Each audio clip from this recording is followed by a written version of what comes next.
mga katotohanan, balitang mapagkakatiwalaan, balitang may paggagamitan. Skip the scroll and stream at every 36 news stream. Kasama si Justin Di sa neto makibalita, makialam, matuto at magdesisyon. Tama, magdesisyon ang tama Skip the scroll and stream at every 36 news stream. Kasama si Justin Di sa neto makibalita, makialam, matuto at magdesisyon na tama.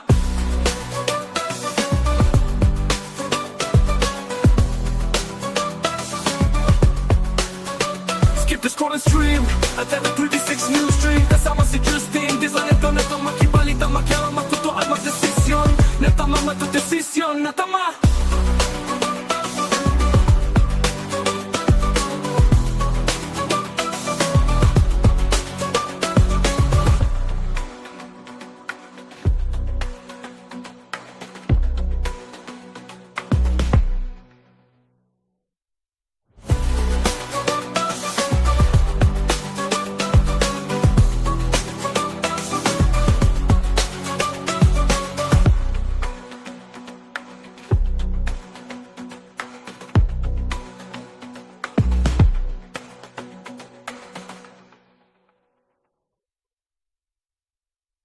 Balitang makatotohanan, balitang mapagkakatiwalaan, balitang may paggagamitan. Skip the scroll and stream at every 36 news stream. Kasama si Justin Di sa neto makibalita, makialam, matuto at magdesisyon. Tama, magdesisyon ang tama Skip the scroll and stream at every 36 news stream. Kasama si Justin Di sa neto makibalita, makialam, matuto at magdesisyon na tama.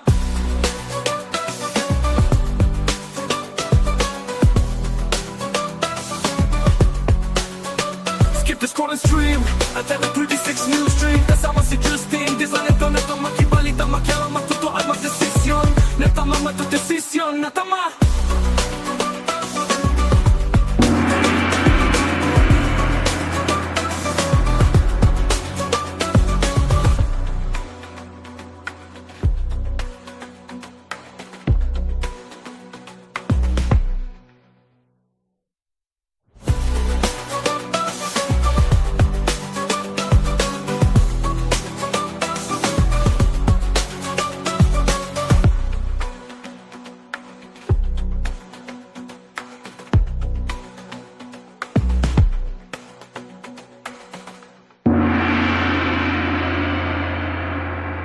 Balitang makatotohanan, balitang mapagkakatiwalaan, balitang may paggagamitan. Skip the scroll and stream at every 36 news stream. Kasama si Justin Di sa neto makibalita, makialam, matuto at magdesisyon. Makibalita at magdesisyon ng tama. Ito po ang CLTV 36 News Stream. Isang magandang umaga po ng Biyernes sa lahat ng ating mga karehiyon na nakatutok ngayon dito po sa inyong paboritong online tambayan. Ito po ang CLTV 36 News Stream.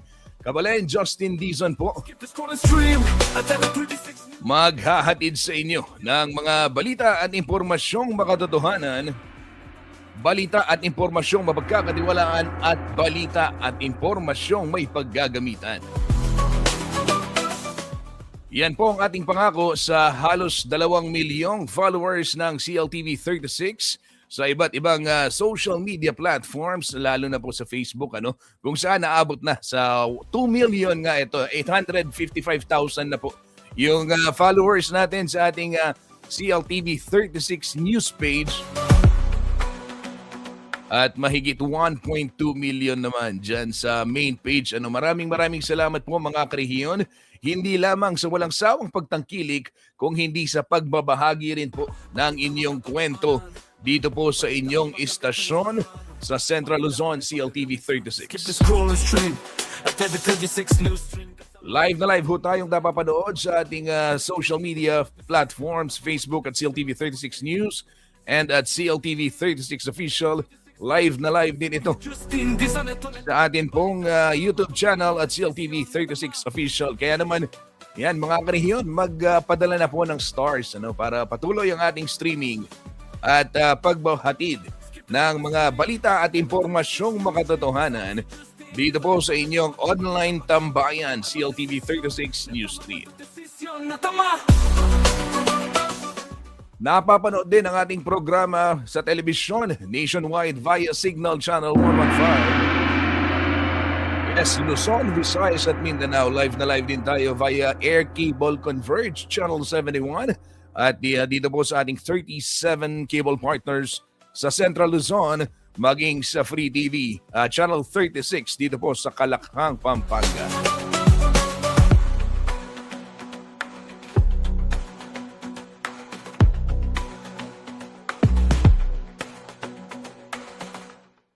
Bago ho natin puntahan yung mga headlines, pa-shoutout ka naman, Kuyang Justin, batiin mo muna itong mga nakatutok. Happy viewing kay Angelo Redaha. Ayan, sabi niya, Friday weekend, Kuyang Justin Dizon, watching from Malolos, Bulacan. Ayan, maraming salamat kay Angelo Redaha para sa masugid na pagsuporta. Ayan, laging nakatutok. Pagbati rin sa mga tropa natin dyan sa Malolos City, Bulacan.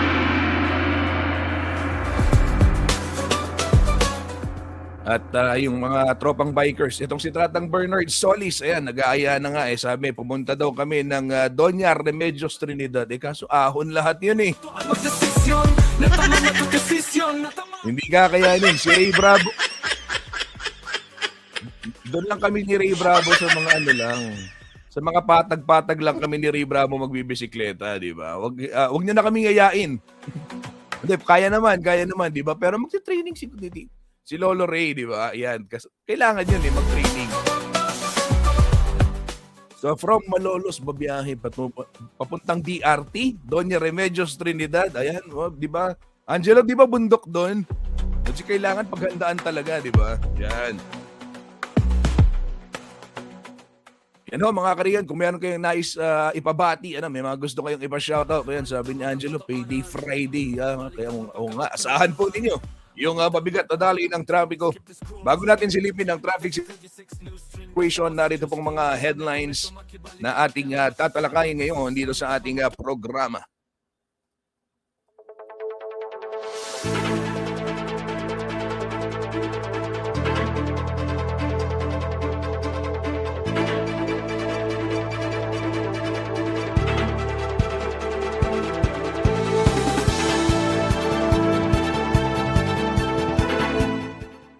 Init ng panahon sa Central Luzon na abot na sa danger level. Publiko, pinag-iingat.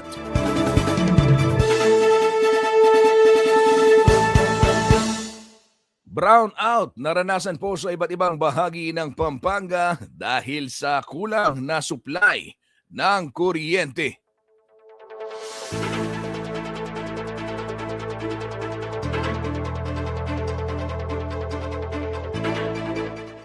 Physical preparation para sa Minor Basilica Proclamation ng Pisamban, Maragul, nagsimula na.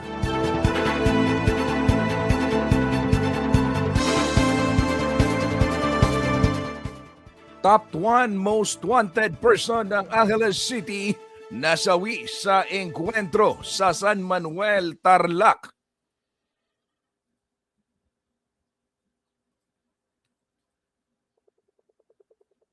At 716 million pesos na Pampanga Provincial Hospital sa Clark, binisita po ni Pangulong Marcos Jr.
Katotohanan, balitang mapagkakatiwalaan, balitang may pagagamitan. Skip the scroll. Yan ho mga kariyo ng mga headlines nating tatalakayin. Pero bago yan, naalala ko, binanggit ni Angelo, sabi niya, Payday Friday. Kaya naman, asahan po ang mabigat na daloy ng trapiko sa iba't ibang bahaging, lalo na ho yung mga, syempre, sa mga malapit, sa mga mall areas, at yung mga mag-uuwian ngayong araw ho ng Biyernes, ngayong weekend. Silipin muna ho natin sitwasyon ng mga kalsada sa iba't ibang bahagi po ng Lalawigan, Pampanga. Dito muna tayo sa San Fernando, Pampanga. Traffic situation ngayon pong alas 10:22 ng umaga ng Biyernes.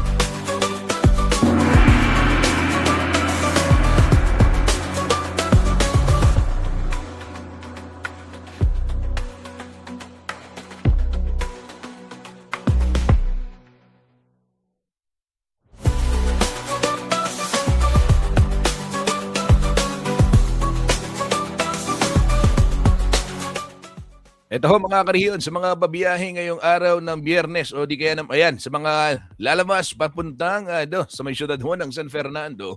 Ayan, dito muna tayo sa may boundary ng Angeles City at ng San Fernando, Pampanga, Barangay Telabastagan at Barangay Santo Domingo dyan sa may Angeles.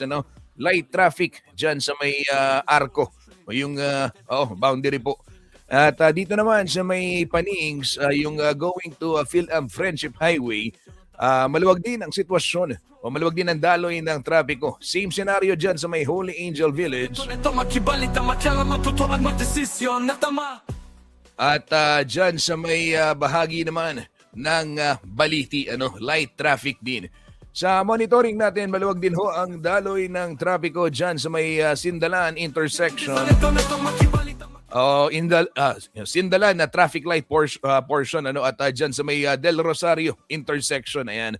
And ito namang sa Sakop Maimpis, magkabilang linya, light traffic din ho dyan sa may bahagi naman ng St. Jude traffic light, yung patungong Lazatin Boulevard. Ito, maluwag ho ang sitwasyon ng trapiko dyan din sa may Dolores Macabaclet, sa may sa may tapat ho ng sa may tapat ng JBL, Jose Bilingad Memorial General Hospital, at dyan sa may San Fernando Downtown, light traffic din.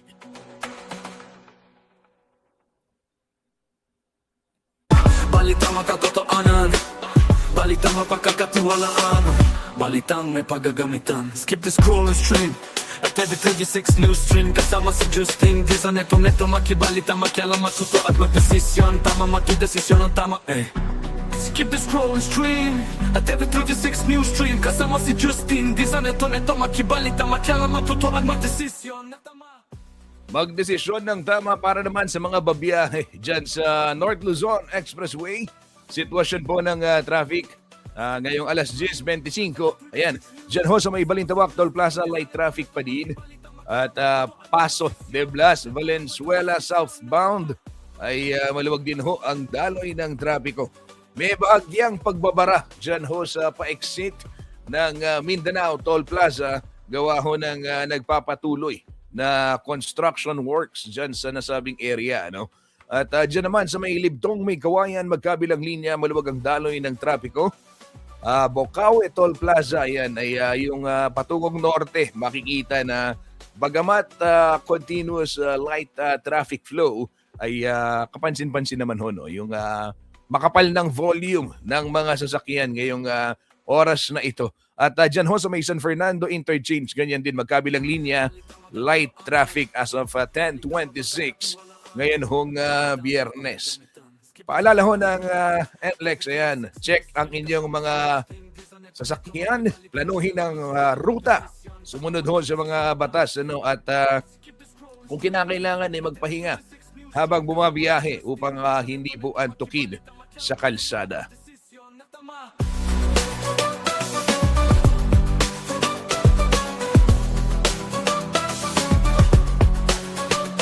The scroll and stream at every 36 news stream. Kasama si Justin Di sa neto makibalita, makialam, matuto at magdesisyon na tama, matudesisyon na tama.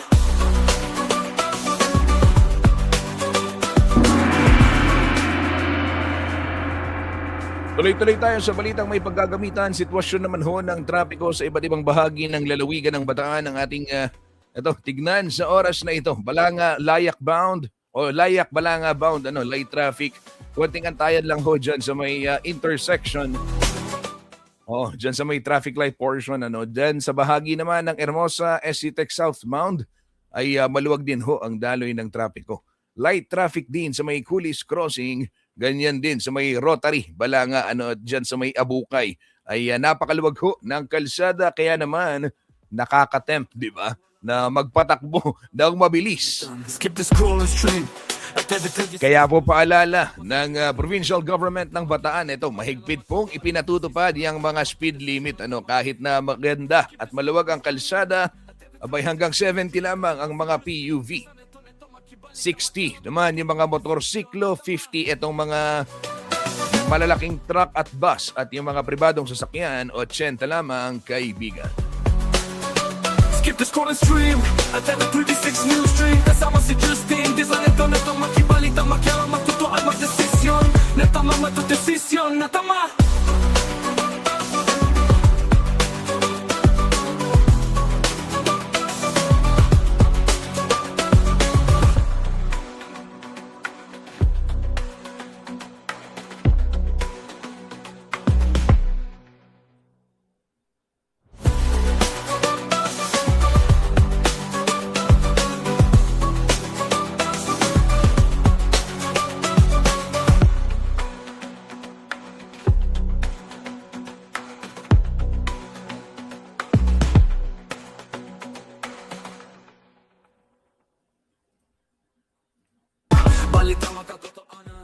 Tuloy-tuloy ho tayo sa ating paghahatid ng balitang may paggagamitan. Alamin naman ho natin ang magiging taya ng panahon ngayong araw ng Biyernes, May 15, 2026. Narito po si Chanel Dominguez Desisyon ang tama ng DOST Pag-asa para sa Weather Report.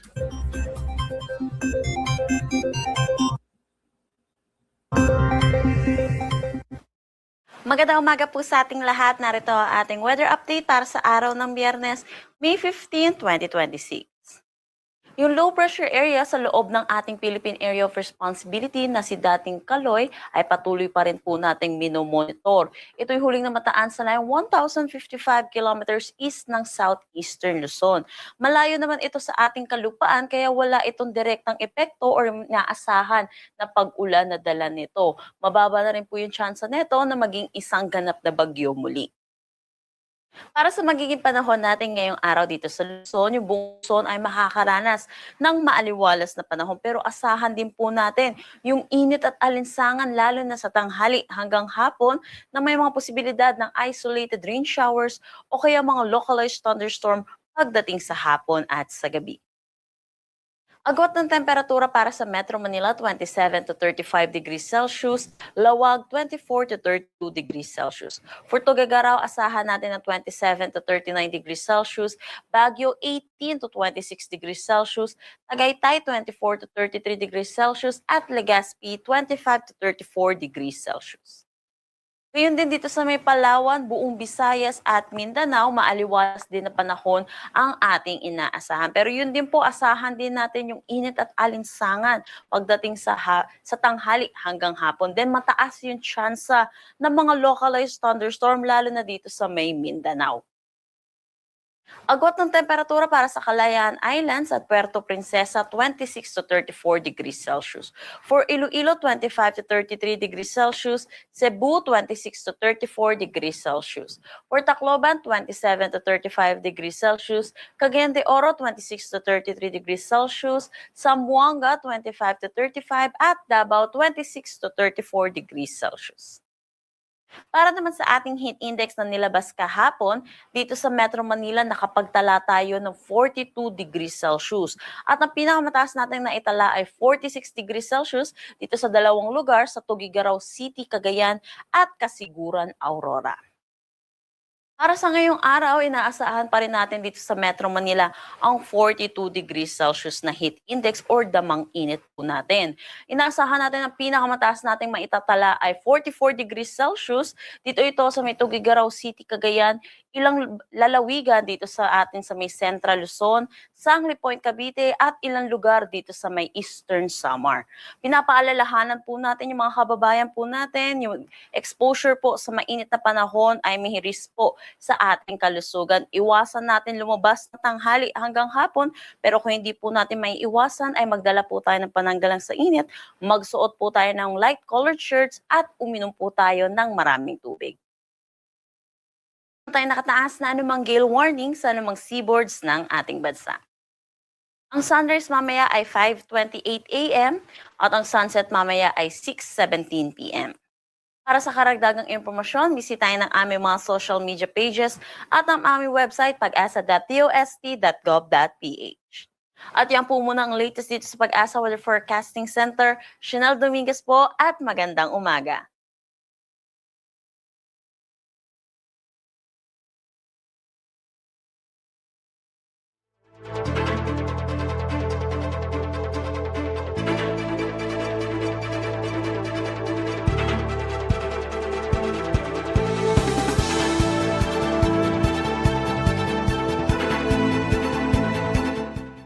Maraming salamat, Chanel Dominguez ng DOST Pag-asa para sa ulat panahon. At sa pagkakataong ito, mga karehiyon, silipin naman natin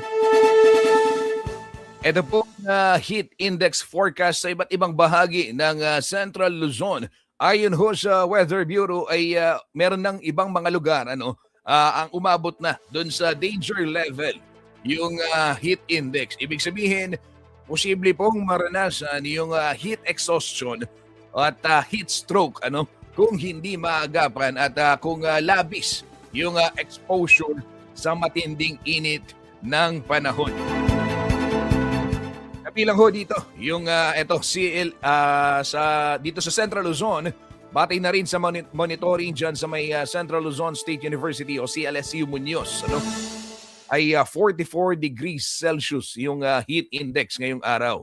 Sa Tarlac naman, gaya ho ng nabanggit ni Chanel Dominguez ng Pag-asa, ayan, 44 degrees Celsius. And dito naman sa Bulacan, 44 din.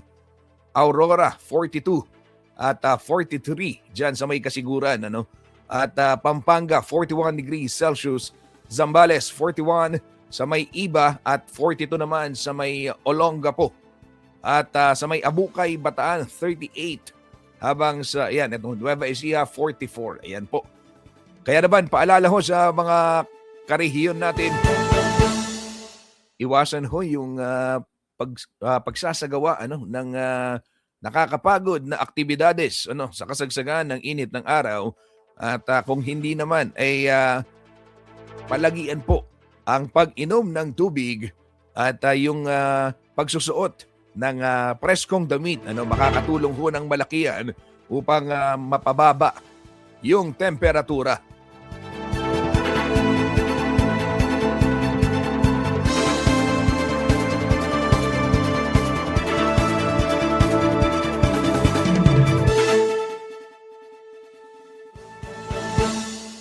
Balitang makatotoanan, balitang mapagkakatiwalaan, balitang may paggagamitan. Skip the scroll and stream at every 36 news stream. Kasama si Justin Giza, neto makibalita, makialam, matuto at magdesisyon. Tama, magdesisyon ang tama, Skip the scroll and stream at every 36 news stream. Kasama si Justin Giza, neto makibalita, makialam, matuto at magdesisyon na tama.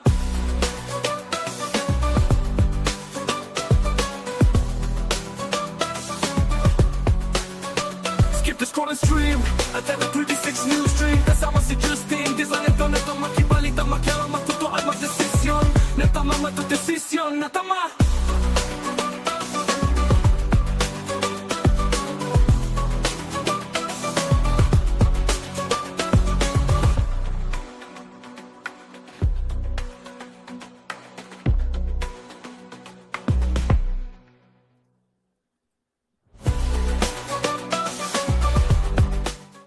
Ito, bago ho tayo magpatalastas, bigyang daan muna natin yung ilang public service announcement wala hong tubig. Ayan, mawawala ng supply ng tubig dyan sa may San Jose, Apunan, San Matias at Santo Domingo sa Lubao, Pampanga. Mamayang 1:00 ng hapon hanggang 4:30.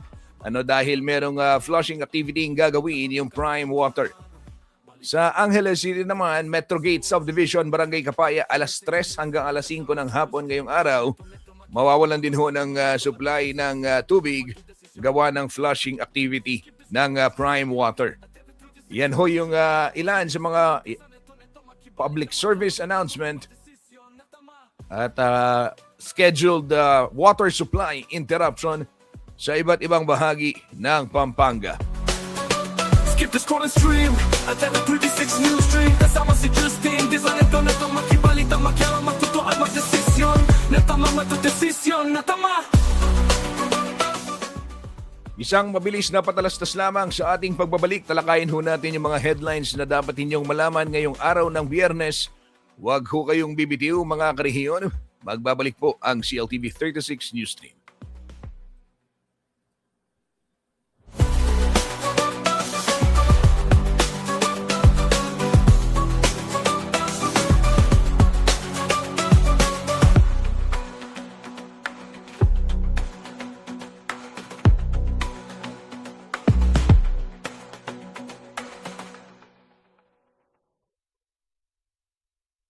Balitang makatotoanan, balitang mapagkakatiwalaan, balitang may pagagamitan. Skip the scroll and stream at every 36 News Stream. Kasama si Justin, di sa neto makibalita, makialam, matuto at magdesisyon. Tama, magdesisyon ang tama, Skip the scroll and stream at every 36 News Stream. Kasama si Justin, di sa neto makibalita, makialam, matuto at magdesisyon na tama.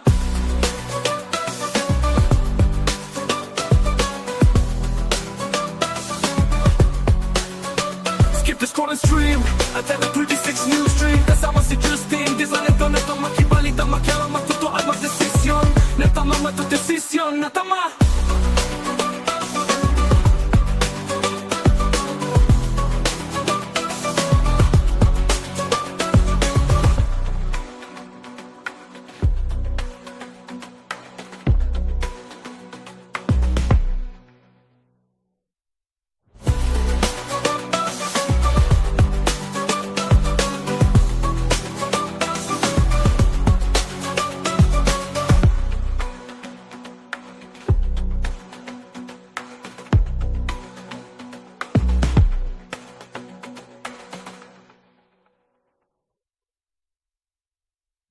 Balitang makatotoanan, balitang mapagkakatiwalaan, balitang may pagagamitan. Skip the scroll and stream at every 36 News Stream. Kasama si Justin, di sa neto makibalita, makialam, matuto at magdesisyon. Tama, magdesisyon ang tama, Skip the scroll and stream at every 36 News Stream. Kasama si Justin, di sa neto makibalita, makialam, matuto at magdesisyon na tama.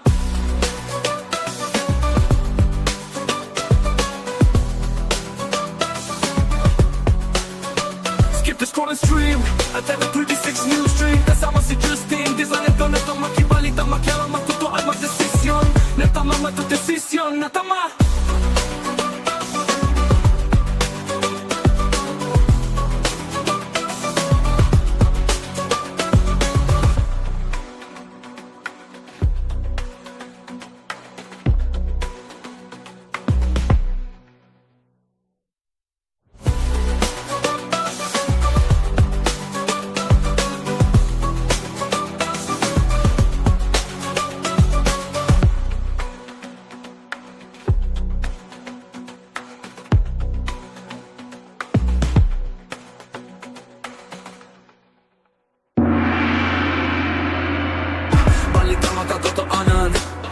Balitang mapagkakatiwalaan, balitang may pagagamitan. Skip the scroll and stream.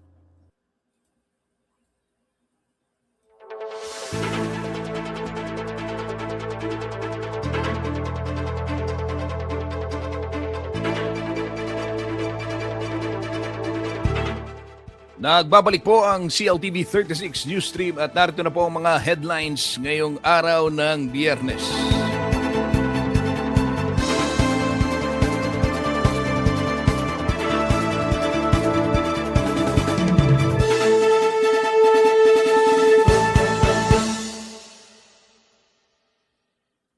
Ito ho mga karehiyon, naranasan ho sa iba't ibang bahagi ng Central Luzon at dito sa Pampanga, itong brownout, gawa ng kulang na supply ng kuryente. Alamin ho natin ngayon, latest mula po sa NGCP, ano nga ba yung status ng Luzon Grid.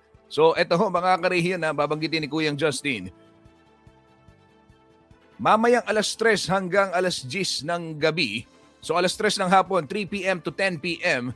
ay itataas po uli o isa sa ilalim sa red alert, yung Luzon Grid.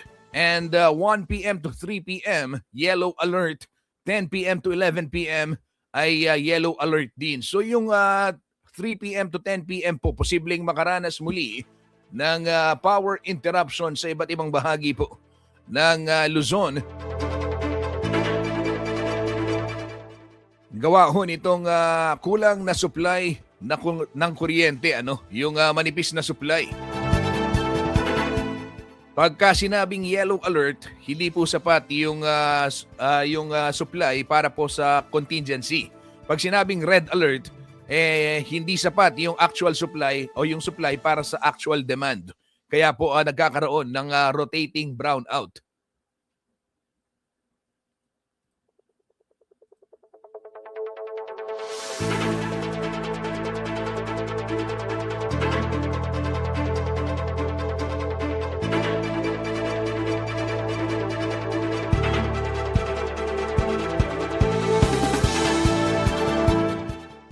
Samantala sa ibang balita sa Angeles City ay kasado na po at umarangkada na ang paghahanda para sa makasaysayang solemn proclamation ng Holy Rosary Parish o Pisambang Maragul bilang isang minor basilika.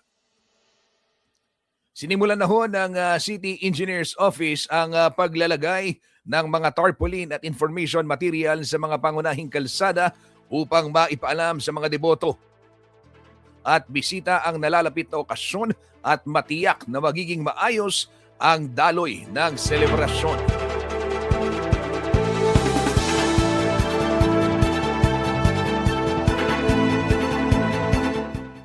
Ayon po sa LGU, ang pagiging minor basilika ng HRP ay isang mahalagang milestone para po sa mga Angelenyo. Hindi lang umano ito pagkilala sa arkitektura ng gusali kundi pagpupugay rin sa lalim ng pananampalataya at makulay na kasaysayang taglay ng nasabing parokya.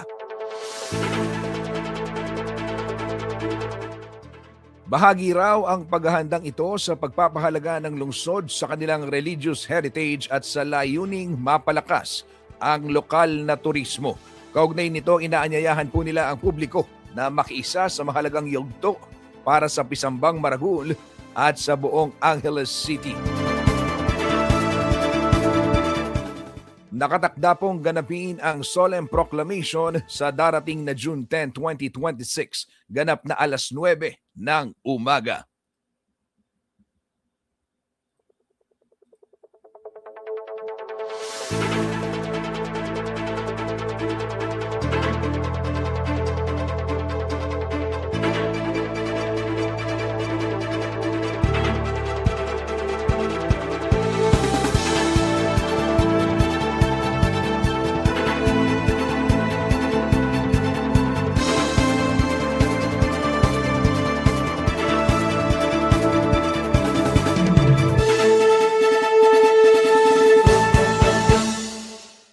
Tuloy-tuloy tayo sa ating balitaan.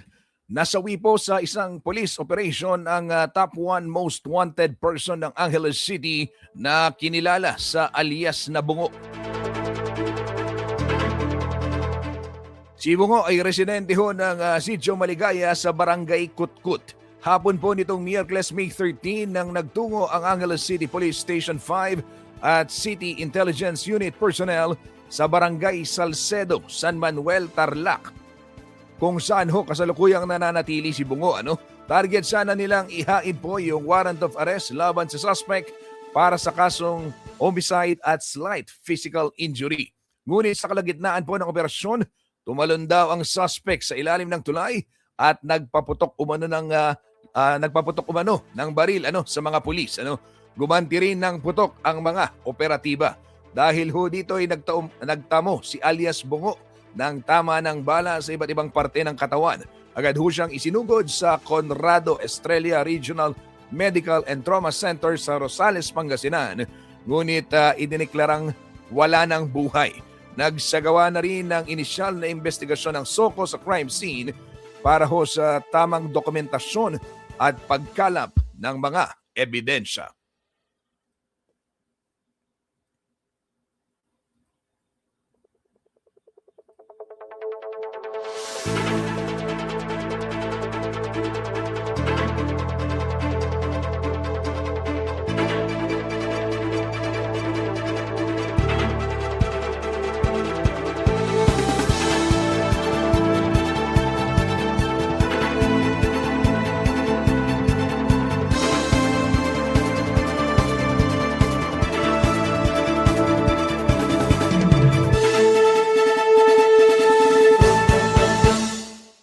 Ito naman ho mga karehiyon sa ibang balita, personal pong sinuri ni Pangulong Ferdinand Marcos Jr. ang bagong tayong Pampanga Provincial Hospital sa Clark. Dito pong Huwebes, May 14.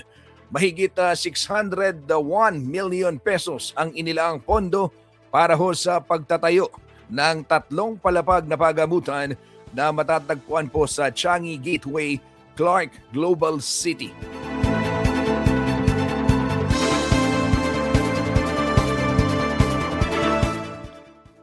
Naglaan naman po ng higit 115 million pesos ang provincial government ng Pampanga para ho sa medical equipment at hospital systems, habang nagmula naman sa mga partner agencies ang karagdagang donasyong medical supplies at iba pang mga kagamitan.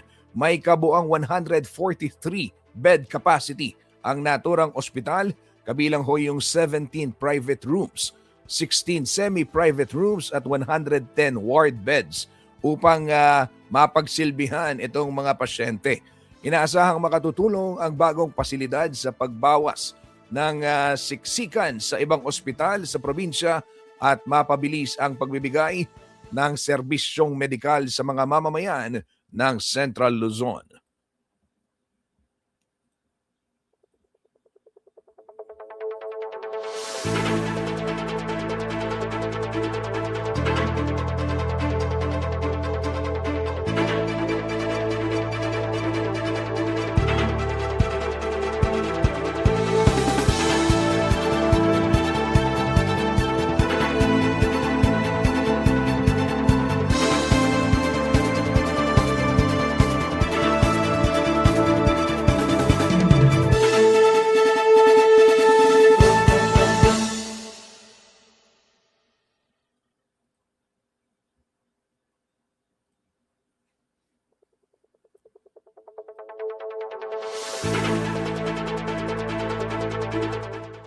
Ito ho mga karehiyon, bago tayo magpaalam, public advisory muna dito sa Angeles City.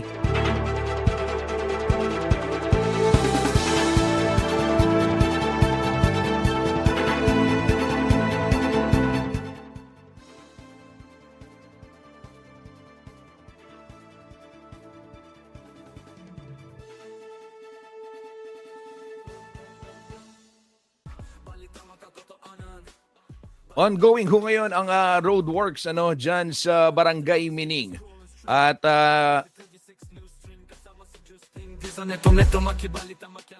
okay, sisimulan pa lang. Sorry. Hindi pa nagsisimula. May 18 ito. Okay, so sa May 18 po ay sisimulan na itong road works dyan sa Barangay Mining at tatagal yan hanggang July 25, 2026. Yung oras ho ng trabaho, alas 8 ng umaga hanggang alas 5 ng hapon. Kabilang ho dito yung gagawin, yung off-site water system para ho sa Sentrala. So yung Project Sentrala dyan sa Barangay Mining. Kaya po asahan yung posibleng traffic adjustments dyan sa nasabing lugar. So tumutok lamang ho sa Information Office ng Angeles City at syempre dito sa CLTV 36 para ho dun sa mga anunsyo sakaling merong mga road closure pang ipatutupad dyan sa Barangay Mining kaugnay ho nitong gagawing water off-site water system dyan sa Centrala. So alas 8 ng umaga hanggang alas 5 ng hapon from May 18 to July 25 ay magtatrabaho po yung ating mga kababayan dyan para doon nga sa nasabing water system at aasahan yung posibleng epekto nito sa daloy ng trapiko. Ano yung aasahan o yung scope of work? Yung pagde-demolish ng mga pavement, paghuhukay, installation ng water pipelines at road restoration. So yan ho ang gagawin simula May 18 hanggang July 25 dyan po sa Barangay Mining.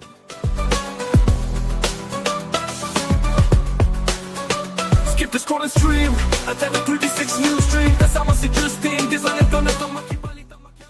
Time check muna tayo, 10:52 na. Magpapaalam na po si Kuyang Justin. Maraming salamat sa lahat ng mga tumutok dito po sa inyong online tambayan. Angelo Redaha, ayan, nag-like and share pa si Angelo Redaha. Maraming salamat, Angelo Redaha ng Malolos, Bulacan. Nakatutok din, Artus Cleofe, Malolos City, Bulacan. Pagbati rin sa Quiros family ng Arayat, Pampanga at Mandap family sa San Simon.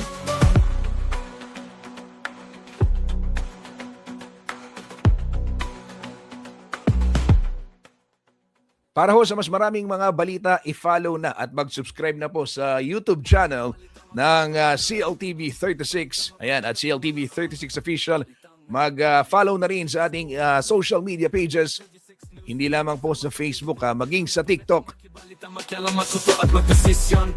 Para sa mas maraming content. Sa ngalan ho ng buong puwersa ng CLTV 36 News and Current Affairs.